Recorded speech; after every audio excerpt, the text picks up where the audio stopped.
ito pangalawang sako nila dahil maraming nire-repair nila dito, no? So napakainit ang panahon ngayon. Ito mataas ng 15 minutes dito, tanggalin na natin at gawa tayo ng ulit, panibago ulit. Napakainit ang panahon. So 10 to 15 minutes lang pag ganito kainit. Tingnan mo, summer na summer, oh. Tingnan niyo, oh. Summer na summer, kaya napakainit po. Ayan. Oh. Apat kaagad.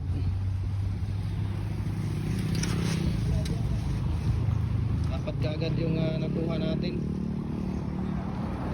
Tapos meron pa dito. Ayan. Yung apat na ano dito na piraso natin. Okay. So tingnan natin dito sa kabila. Maluwer ba yung minimum? Ayan. Agusan pa. Galing kayo ng Agusan? Ayun. Sila ni Kuya pala galing ng Agusan, no?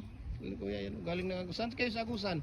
Sario. Sario. Agusan del Sur? Oo. Ayan, so welcome to Cagayan de Oro and welcome to Gem Hardware. Buti napunta kayo dito sa branch namin, hindi kayo napunta doon sa ibang branch namin. Ay. Ayan, sila ni Kuya. So ito po yung ano natin, no? Fix natin na detachable yung molder natin, adjustable na po siya. 4mm ang thickness niya, kaya lifetime use na po ito, no? Ayan, so magandang tanghali, no? At napakaganda sa forma at quality ng ating mga ginagawa, talagang binabalik-balikan.